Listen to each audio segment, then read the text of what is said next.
The F-22 pilot's hands stopped moving. His voice shook on the radio, "Wait. Ghost is on that plane." The woman they just stopped wore cheap old clothes and sat in a middle seat. Nobody knew this simple passenger had shot down more enemy jets than any pilot alive. Before you watch full story, comment below from which country are you watching. Don't forget to subscribe for more amazing stories. The morning sun cast long shadows across Denver International Airport as passengers shuffled through the boarding gate for United Flight 227 to Washington Dulles. Among them moved a woman in her late 40s whose appearance inspired no second glances. She wore faded jeans, a plain gray sweater that had seen better days, and carried a worn canvas duffel bag that looked like it had survived a dozen garage sales. Her hair was pulled back in a simple ponytail, no makeup adorned her face, and her scuffed hiking boots suggested someone more comfortable on mountain trails than in airport terminals. She moved with quiet efficiency through the gate check, presenting her boarding pass to the agent who barely looked up before waving her through with the practiced indifference reserved for economy passengers. As she made her way down the narrow aisle of the Boeing 757, other passengers were already settling into their seats with the territorial urgency of frequent travelers. She found her seat in row 23, a middle seat naturally, wedged between a businessman already absorbed in his laptop and a young mother wrestling with a toddler and an overstuffed diaper bag. The woman stowed her duffel in the overhead compartment with practiced ease, though the motion revealed a certain controlled strength that went unnoticed by those around her. She settled into her seat, fastened her seatbelt, and pulled a paperback mystery novel from her bag, the kind with a lurid cover purchased from a supermarket spinner rack. The flight attendant making her pre-flight rounds paused at their row with the bright smile that came from years of customer service training. "Can I help you find anything, ma'am?" she asked, her tone carrying that particular mixture of politeness and subtle condescension often directed at passengers who appeared less sophisticated. The woman in the middle seat simply shook her head with a quiet, "No, thank you," her voice soft and unremarkable. The flight attendant moved on, already forgetting the encounter before she reached the next row. The businessman to her left glanced over briefly, taking in her worn appearance and discount store novel before dismissing her entirely, returning his attention to what appeared to be financial projections on his screen. As the aircraft pushed back from the gate and began its taxi toward the runway, the passengers settled into the familiar rhythms of air travel. The young mother beside her struggled with her fussy toddler, and the woman in the middle seat quietly offered a worn stuffed animal from her bag. "My nephew loved this one," she said simply, her voice still soft and unassuming. The mother accepted with surprised gratitude, noting the kindness but also making quick assumptions about this simple woman who probably had a large extended family, likely worked in childcare or some similar service occupation, someone content with life's simpler pleasures and modest means. Behind them, two corporate executives in first-class suits were deep in conversation about military contracts and defense appropriations, their voices carrying over the seats as they discussed billion-dollar fighter programs and next-generation weapons systems with the casual authority of people who'd never been closer to combat than a Pentagon briefing room. The F-22 program was a waste, one declared confidently. Overcomplicated, over-budget, and they barely see any action. "Give me the old F-15s any day." His companion agreed enthusiastically, both men secure in their expertise gleaned from industry conferences and consultant reports. The woman in row 23 never looked up from her paperback novel, though the corner of her mouth might have twitched almost imperceptibly. She turned a page with fingers that bore no rings, no nail polish, nothing to distinguish them except perhaps a certain callous strength that suggested years of physical work. The businessman beside her shifted in his seat, accidentally bumping her arm, and muttered an apology that was more reflex than genuine acknowledgement, his eyes never leaving his screen where he was reviewing acquisition strategies for his firm's latest venture into aerospace manufacturing. United Flight 227 reached its assigned position and received clearance for takeoff. The engines spooled up with their characteristic whine, and the aircraft accelerated down runway 16R, lifting smoothly into the clear Colorado morning. The woman in 23B felt the familiar sensation of wheels leaving concrete, the subtle change in vibration and sound that came with flight, and something in her posture relaxed almost imperceptibly. She was home in a way that had nothing to do with geography and everything to do with being airborne. 2 hours into the flight, as the Boeing 757 cruised at 37,000 feet over Kansas, the woman had finished her mystery novel and closed her eyes, appearing to doze. Around her, the cabin had settled into that peculiar torpor of mid-flight, passengers lost in screens, books, or sleep. The flight attendants had completed their beverage service and retreated to their jump seats, the pilots were managing the autopilot with the relaxed attention of a routine flight, and nothing suggested that the next hour would transform into something that would be analyzed in military academies and aviation safety courses for decades to come. The first indication of trouble came not from within the aircraft but from hundreds of miles away, where air defense radar operators at NORAD's operations center in Colorado Springs were tracking an anomaly. A civilian aircraft had deviated from its filed flight plan without communication, and its transponder signal had become erratic. Standard protocols were initiated immediately. Attempts to raise the flight crew on multiple frequencies went unanswered. The aircraft's course was trending toward restricted airspace over classified military installations in central Kansas, and the timeline for intercept was compressing rapidly. Major Jack "Razor" Morrison was sitting in the alert facility at Whiteman Air Force Base when the klaxon sounded. He'd been playing cards with his wingman, Captain Sarah "Viper" Chen, both of them in full flight gear as required for their alert status. The scramble order came through with stark clarity: unknown aircraft, possible hijacking, intercept and identify. Within 90 seconds, both pilots were strapping into their F-22 Raptors, the most advanced air superiority fighters ever built, aircraft so sophisticated that their very existence had redefined what was possible in aerial combat. Morrison ran through his pre-flight checks with the automatic precision that came from thousands of hours in fighter cockpits. The F-22 around him was a marvel of engineering, its angular stealth design making it nearly invisible to radar, its engines capable of supercruise speeds exceeding Mach 1.5 without afterburners, its avionics suite providing situational awareness that bordered on prescient. He'd been flying Raptors for 7 years, had logged combat missions over 3 continents, and wore the patch of an aggressor squadron that had never lost an engagement in training exercises. He was, by any measure, among the elite of military aviation.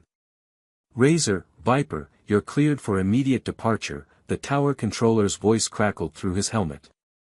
"Vector 090, climb to flight level 400, contact Huntress on button 7 for tactical control." "Razor copies," Morrison acknowledged, advancing his throttles. The F-22's Pratt & Whitney engines responded with a roar that shook the hardened shelter, and he rolled onto the taxiway with Viper falling into formation behind him.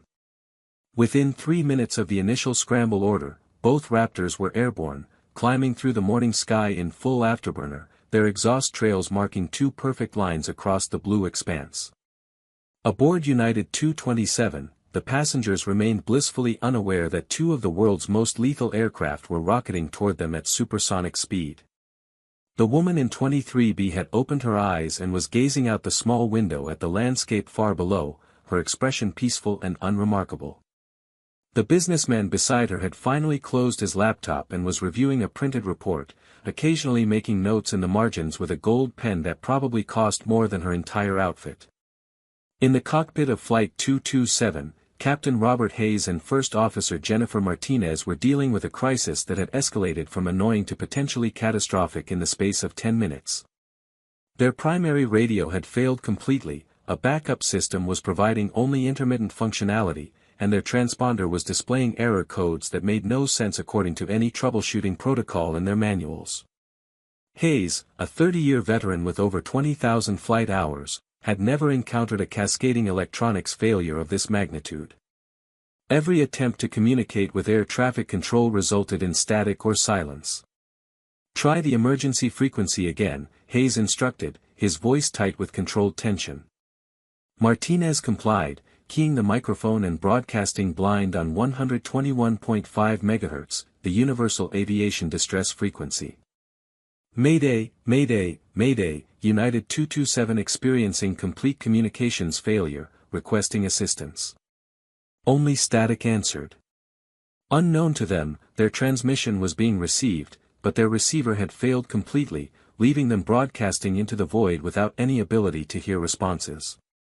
Morrison and Chen reached their assigned altitude and contacted the AWACS controller managing the intercept. Huntress, Razor Flight of 2, checking in as fragged, Morrison transmitted, his voice professionally calm despite the adrenaline singing through his system.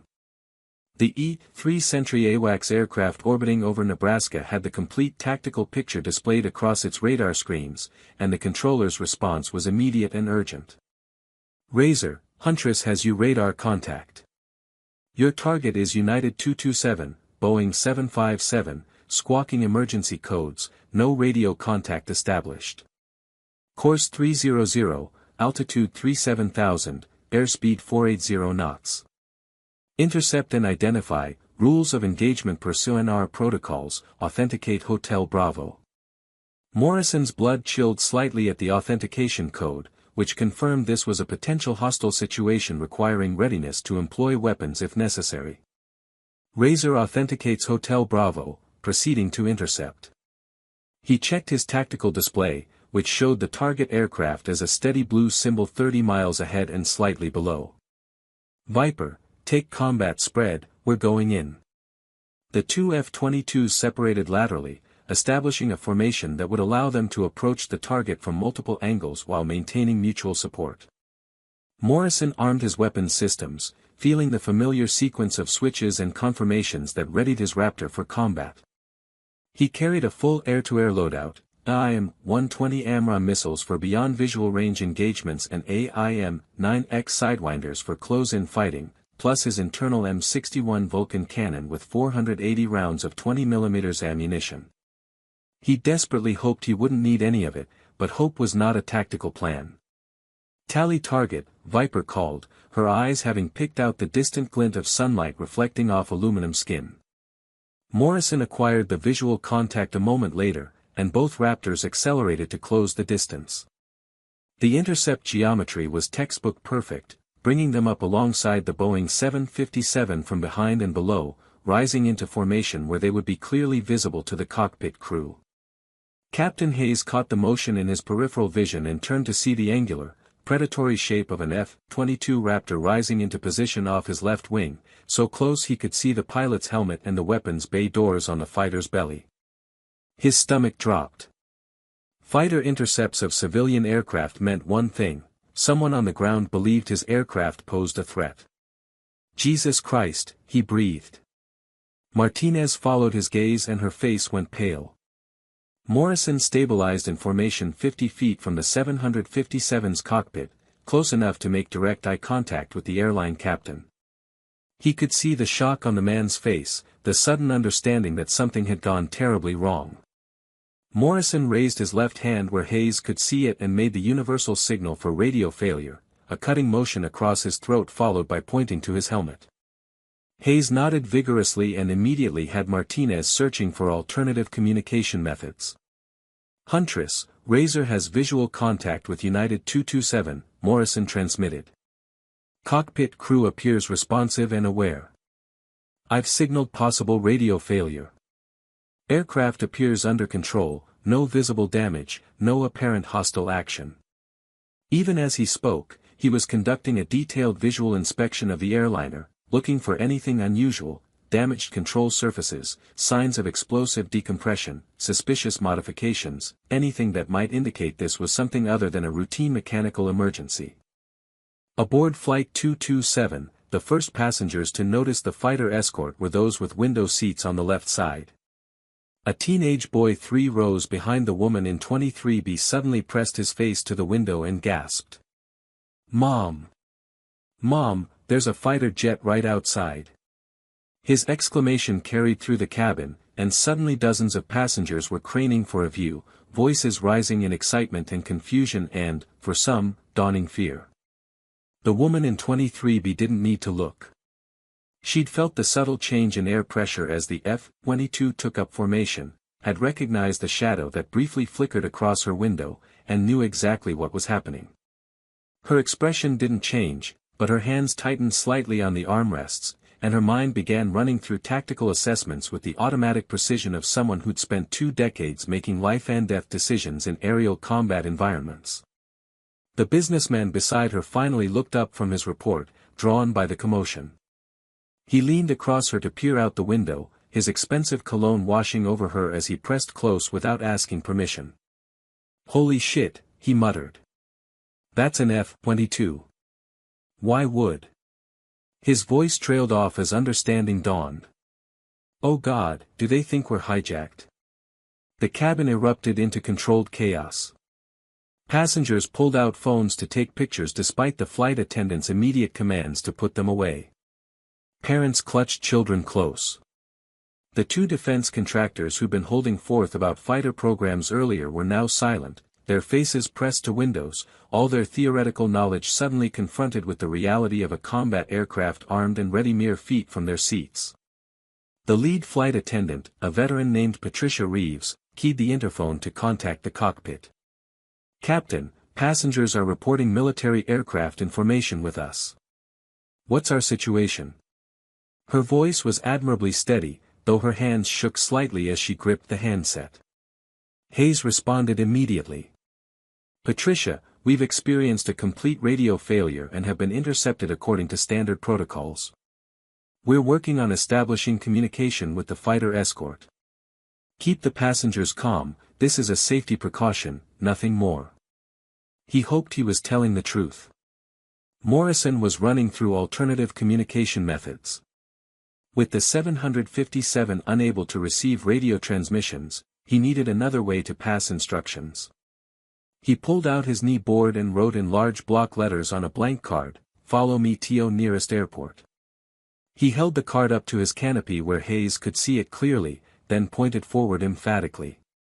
Hayes nodded understanding, but his face showed conflict. Without working radios, he couldn't inform air traffic control of a diversion.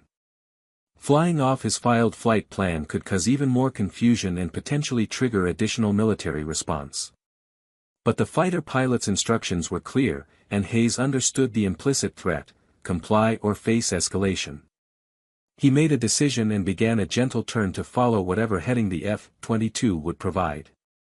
"Huntress, Razor has established visual communication," Morrison reported. "Target is complying with instructions to divert. Request nearest suitable airport for emergency landing, full emergency services standing by." The AWACS controller consulted with ground-based coordination centers.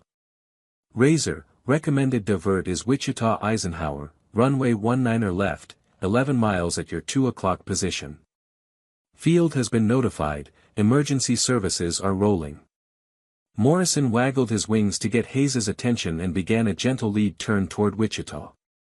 The 757 followed, and Viper maintained her position on the airliner's opposite wing, bracketing the commercial jet between 2 of the most advanced fighters ever built. The formation descended through layers of cumulus clouds, 3 aircraft now bound together in an emergency that would require perfect coordination to resolve safely. In the cabin of Flight 227, passengers watched the prairie landscape rising to meet them, the city of Wichita growing larger through the windows. The woman in 23B remained calm, her breathing steady and controlled. She'd been in far more dangerous situations, had flown combat missions where enemy fighters were actively trying to kill her, had made emergency landings with aircraft so damaged they should never have stayed airborne. This was serious, but it was manageable, and she trusted that the pilots, both military and civilian, knew their jobs. The teenager who'd first spotted the fighters was now filming everything on his phone, narrating breathlessly for what would inevitably become a viral social media post. "We're being escorted by F-22s. We're landing in Wichita. This is insane." His mother tried to quiet him, but her own fear made her attempts half-hearted. Morrison guided the 757 through the approach pattern, using hand signals and radio calls that he knew the airline captain couldn't hear but which would be recorded for later analysis. "Huntress, Razor flight is at 5 miles, 3 aircraft in formation, commencing final approach. On the ground at Wichita Eisenhower, every emergency vehicle the airport possessed was positioned along the runway. Fire trucks, ambulances, law enforcement vehicles from multiple jurisdictions, and FBI agents who'd scrambled from the local field office all watched the sky. The airport had been cleared, all other traffic diverted or held, and the entire facility had gone into lockdown mode. No one knew if this was a simple radio failure or something far more sinister. Captain Hayes flew the approach manually, every bit of his experience focused on making this landing smooth and professional despite the extraordinary circumstances. He called out altitudes to Martinez, who was backing him up on every step, and the 757 descended on a perfect 3-degree glide slope. The F-22 stayed in formation until the last possible moment, then peeled away in a beautiful crossed brake maneuver, pulling up and away as the airliner's main gear touched concrete. The landing was smooth, almost gentle, and Hayes immediately deployed thrust reversers and heavy braking. The 757 slowed rapidly, and he followed the guidance of ground vehicles toward a remote parking area well away from the terminal. As the aircraft came to a stop, emergency vehicles swarmed around it, and Hayes finally shut down the engines. He looked at Martinez, and they shared a moment of profound relief. "Ladies and gentlemen," Hayes announced over the public address system, his voice carrying the exhaustion of someone who just navigated a crisis. "We've landed safely in Wichita due to a communications equipment failure. You'll notice emergency services surrounding the aircraft. This is standard protocol. Please remain seated and calm. We'll have more information shortly." Morrison and Chen had climbed back to altitude and were orbiting overhead, watching the ground response unfold. "Razor, Huntress, good intercept and safe return of the aircraft. Stand by for further instructions." "Razor copies," Morrison acknowledged. He felt the adrenaline beginning to ebb, replaced by the familiar post-mission weariness. It had been a textbook intercept, exactly the kind of response that prevented catastrophic incidents, even if this particular case seemed to be nothing more than a mechanical failure. Still, procedures existed for good reasons, and he'd followed them perfectly. On the ground, FBI agents were boarding the aircraft from mobile stairs, beginning the process of interviewing crew and passengers. The lead agent, Special Agent Marcus Holloway, had been briefed that this appeared to be a legitimate emergency rather than a security threat, but protocols demanded thorough investigation. He stood at the front of the cabin and addressed the passengers. "I'm Special Agent Holloway with the FBI. I know this has been a frightening experience, but I need everyone to remain calm and patient. We'll be conducting brief interviews with each of you, collecting identification, and then arranging ground transportation to your destinations. Please have your IDs ready and wait for an agent to call you forward." The process began methodically, agents working through the cabin row by row. Passengers provided identification, gave quick statements about when they'd noticed the emergency, whether they'd seen anything suspicious, and answered questions about their travel plans. Most interviews took less than 5 minutes. The woman in 23B waited patiently as the agents worked their way backward through the cabin, her expression unchanging. When Special Agent Holloway reached row 23, he barely glanced at her before addressing the businessmen. After collecting his information, Holloway turned to the woman with the same routine efficiency. "ID please, ma'am," he requested, his notepad ready. She reached into her worn canvas bag and withdrew a wallet, extracting what appeared to be a standard driver's license. She handed it to Holloway without comment. He glanced down at it, beginning to copy the information onto his notepad, and then froze. His eyes widened fractionally, and he looked up at her face, then back down at the ID, then at her face again. His mouth opened slightly, and for a moment, he seemed to have forgotten how to speak. "Ma'am," he finally managed, his voice dropping to a tone of profound respect that made several nearby passengers turn to look. "Ma'am, Could you wait here for just one moment please?" He backed away, still staring at her, and moved quickly to the front of the cabin where he pulled aside his supervisor, Special Agent Patricia Brooks. They had a brief, intense conversation conducted in urgent whispers, Holloway showing Brooks the ID he'd been given. Brooks's reaction was nearly identical to Holloway's: shock, disbelief, and then something approaching awe. She immediately pulled out her phone and made a call, speaking rapidly to someone in authority. The conversation lasted less than a minute, and when she ended the call, she stood for a moment collecting herself before walking back down the aisle. The woman in 23B watched their approach with the same calm expression she'd maintained throughout the flight. Brooke stopped at her row and spoke with a deference that was unmistakable to everyone within earshot. "Ma'am, would you be willing to come with me to a private area? We'd like to discuss the situation with you if you're willing." "Of course," the woman replied quietly, standing with easy grace and retrieving her duffel bag. The businessman beside her and the young mother on the aisle were both staring now, their assumptions about this simple, plainly dressed woman suddenly crumbling in the face of whatever reaction she provoked in the FBI agents. Brooks led her to a private room in the airport terminal that had been commandeered as a temporary command center. Inside were representatives from multiple agencies, FBI, TSA, FAA, and a military liaison officer from Whiteman Air Force Base. Brooks handed the driver's license to the military liaison, a lieutenant colonel named David Chen, who took one look and stood abruptly to attention. "Colonel," he said, addressing the woman directly. "Colonel, I had no idea you were aboard that aircraft. I apologize for any." She raised a hand gently. "No apology necessary, Colonel." The response was appropriate and professional. "I'd have been disappointed with anything less." Special Agent Brooks was looking between them in confusion. "I'm sorry, but I need to understand what's happening here. The ID says her name is Colonel Rebecca Kane," Lieutenant Colonel Chen supplied. "Call sign Ghost." "Colonel, perhaps you should explain, since they clearly don't have the security clearances for most of your service record." Colonel Rebecca Kane, who'd spent the last 3 hours being ignored and subtly condescended to by passengers who assumed she was a simple woman of no particular importance, finally allowed the slightest smile to cross her face. "I'm retired now," she said simply. 23 years of service, most of it classified. I was a fighter pilot, among other things." "Among other things," Chen repeated with something approaching a laugh. "Colonel Kane doesn't just fly fighters.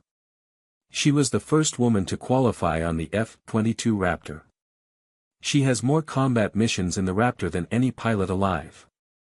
She commanded the 27th Fighter Squadron, flew operations over Syria, Iraq, and classified theaters, and has been credited with 9 confirmed aerial victories, making her the first American female fighter ace since World War II, though most of those victories remain classified to protect sources and methods." Brooks's mouth fell open. The other agents in the room were similarly stunned. Kane simply shrugged. "I was good at my job," she said with characteristic understatement. "The F-22 is an exceptional aircraft, and I was fortunate to serve with exceptional people." Lieutenant Colonel Chen was pulling up information on a secure tablet. "Colonel, I'm afraid there's more. The F-22 pilots who intercepted your flight." He paused, checking the names. "Major Jack Morrison, callsign Razor, and Captain Sarah Chin, callsign Viper. They're still on station overhead. I think they need to know who was aboard that aircraft. With your permission, I'd like to inform them." Kane considered for a moment, then nodded. "Go ahead. But keep it professional. No fuss." Chen picked up a radio handset connected to the military frequency. "Huntress, Whiteman liaison, requesting patch to Razor flight for priority communication." Morrison, still orbiting overhead with Viper, heard the call and responded immediately. "Huntress, Razor, send traffic." "Razor, Whiteman liaison," Chen transmitted. "We've completed initial processing of passengers from United 227. I need to inform you of a special passenger who was aboard that aircraft." He paused, considering how to phrase what came next. "Razor, the passenger manifest included a Colonel Rebecca Kane, retired. Callsign Ghost. I'm transmitting her service photo to your data link now." There was absolute silence on the frequency.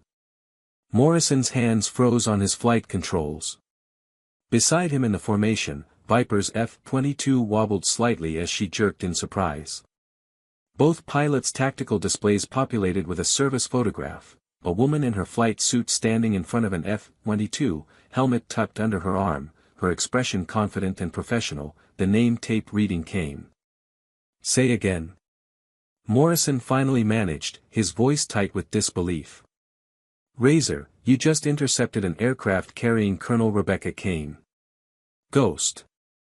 She was traveling as a civilian passenger.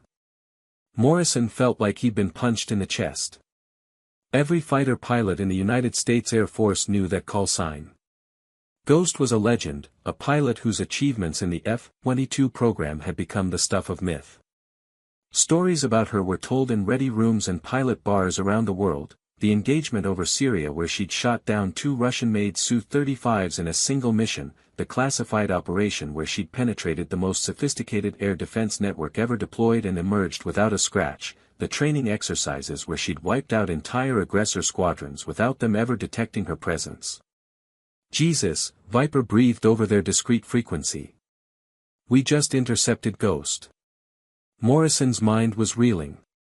He'd joined the F-22 program 4 years after Kane had retired, but her influence was everywhere.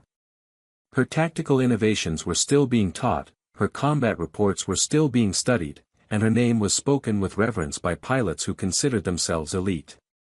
She'd proven that a woman could not only compete but dominate in the most demanding fighter aircraft ever built, and she'd done it with a humility and professionalism that made her accomplishments even more remarkable. "Whiteman liaison, Razor," Morrison transmitted, his voice steadier now. "Is Colonel Kane available for communication?" In the command center, Chen looked at Kane questioningly. She hesitated, then nodded and accepted the handset he offered. "Razor Flight, this is Ghost," she said, using her old call sign naturally despite the years of retirement. Her voice over the radio carried an authority that required no rank or title to establish. Morrison felt a chill run down his spine. That voice, calm and professional and utterly confident, belonged to someone who'd done things in an F-22 that he could only aspire to accomplish. "Ghost, Razor." "Ma'am, We had no idea. The intercept was." "The intercept was perfect, Major," Kane interrupted gently. "Textbook procedures, professional execution, exactly what the situation required.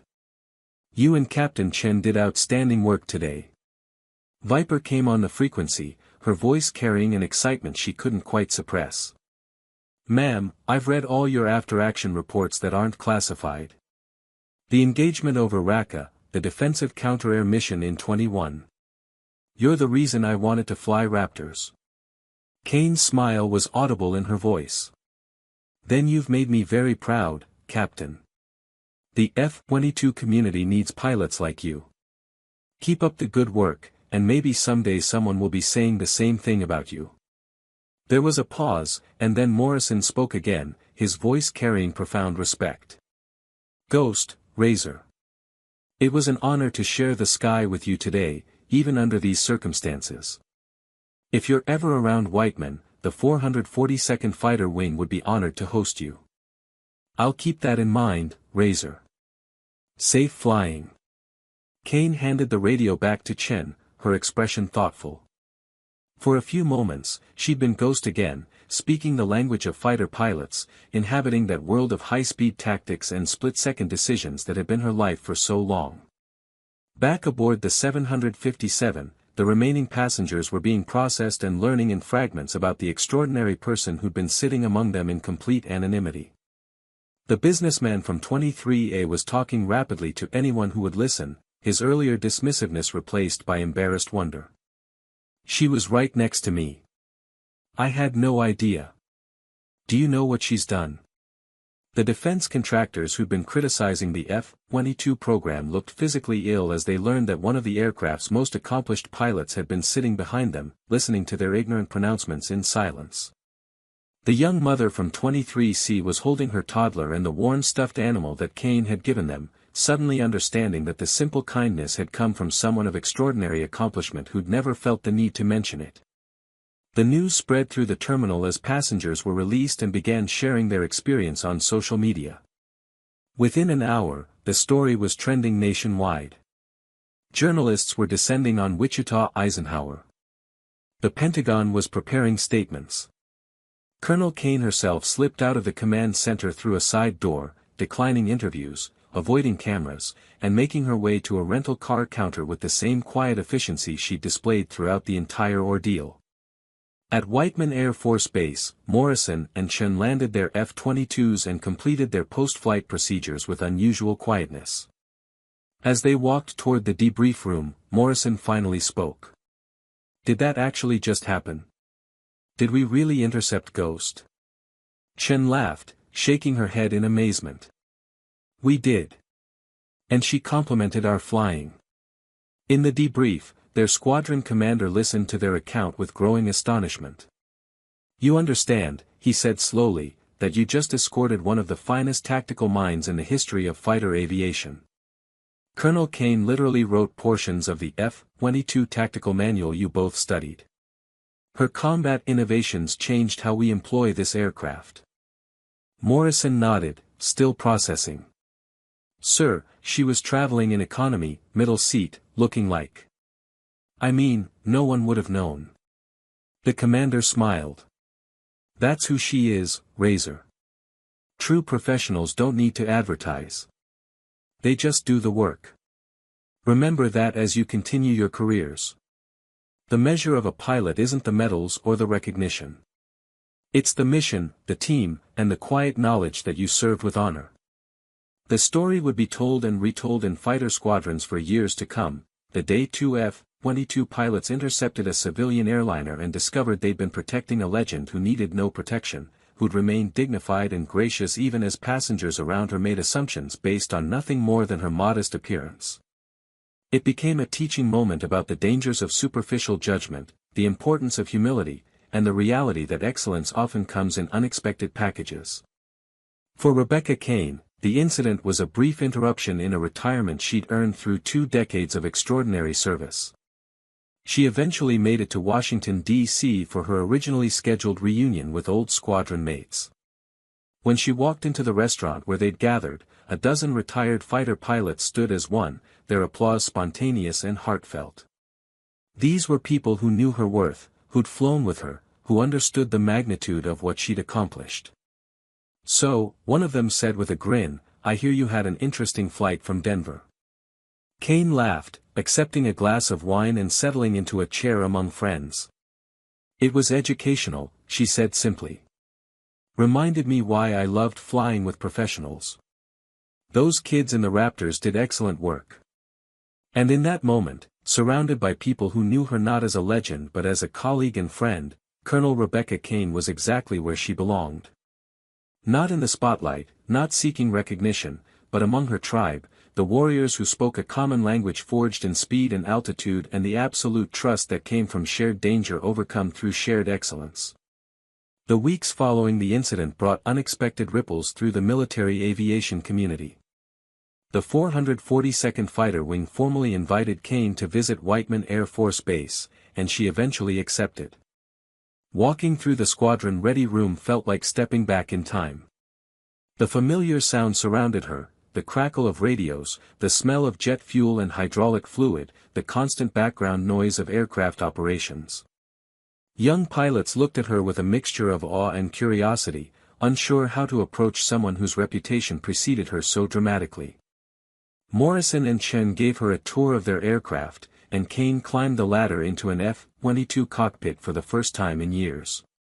The familiar layout greeted her like an old friend: multifunction displays, helmet-mounted cueing system, throttle and stick with their dozens of switches and buttons that she could have operated blindfolded even after years away.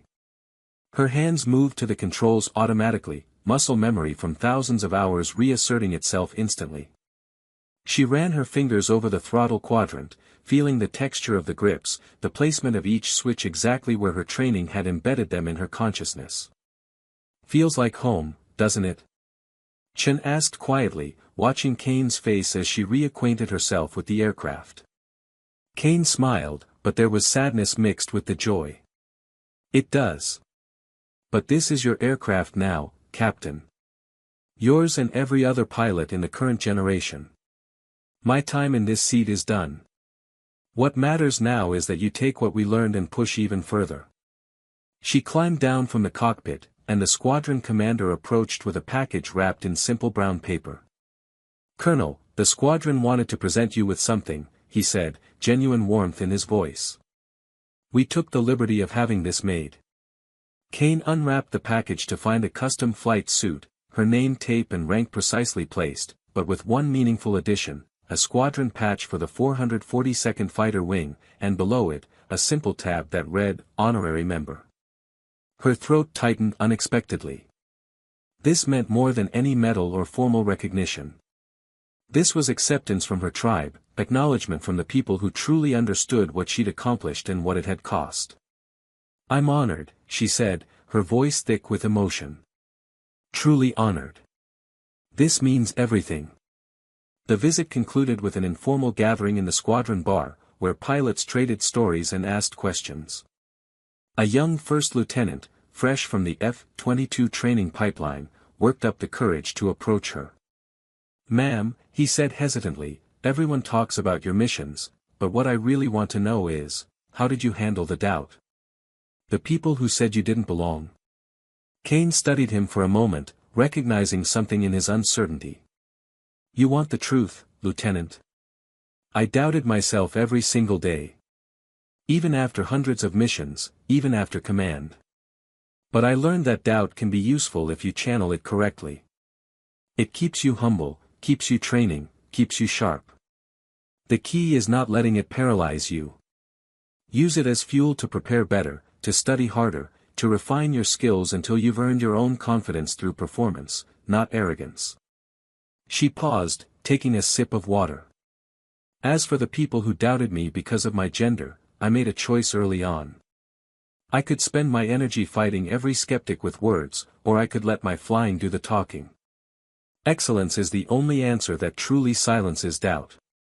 Not anger, not demands for respect, just consistent, undeniable excellence. Be so good at your job that the doubters are forced to confront their own prejudices through your performance." The young lieutenant nodded slowly, absorbing her words. Around them, other pilots had fallen silent, listening. These weren't just lessons about gender barriers, they were lessons about professionalism, about handling pressure, about maintaining standards in the face of scrutiny that applied to anyone trying to excel in an unforgiving profession. Morrison stood nearby, watching the interaction, and found himself reflecting on his own assumptions. He'd grown up in an air force where women in fighters were already established, but he realized now how much of that normalcy was built on the foundation Kane and others like her had laid through sheer force of competence and character. They'd absorbed the doubt, the skepticism, the extra scrutiny, and they'd answered with performance that couldn't be dismissed or diminished. As evening approached and the gathering wound down, Morrison walked Kane to her car. "Ma'am," he said, "I wanted to thank you. Not just for your service, though that would be enough. But for showing us what right looks like. That day over Kansas, when we discovered who you were, it reminded me that true professionals don't advertise their capabilities. They just perform when it matters." Kane looked at him thoughtfully. "Major, you already knew that. You proved it by conducting that intercept exactly the way it needed to be done, regardless of who was aboard. That's the standard. Not cutting corners, not getting complacent, treating every mission with the seriousness it deserves. Keep that mindset, pass it to the next generation, and this community will stay strong." She got into her car, but before driving away, she rolled down the window one last time. "And Major? Those two pilots you flew with that day, they were lucky to have someone as professional as you leading the formation. Keep setting that example. It matters more than you know." Morrison stood in the parking lot as her car disappeared into the distance, and he felt the weight of what she'd said. It wasn't about individual glory or recognition. It was about maintaining standards, about being part of something larger than yourself, about ensuring the next generation inherited an institution built on excellence rather than ego. Back in her quiet Colorado town, Kane settled back into retirement with renewed appreciation for both her past and her present. She still flew her Cessna over mountain ranges, still felt that perfect freedom that came with altitude and solitude. But now, occasionally, young pilots would reach out seeking mentorship, and she found herself saying yes more often than she'd expected. Not formal relationships, just conversations over coffee, advice offered when asked, the kind of quiet guidance that didn't require ceremony but could make all the difference to someone navigating the early stages of a challenging career. The incident aboard Flight 227 had pulled her briefly back into the spotlight she'd never sought, but it had also reminded her why she'd loved her service.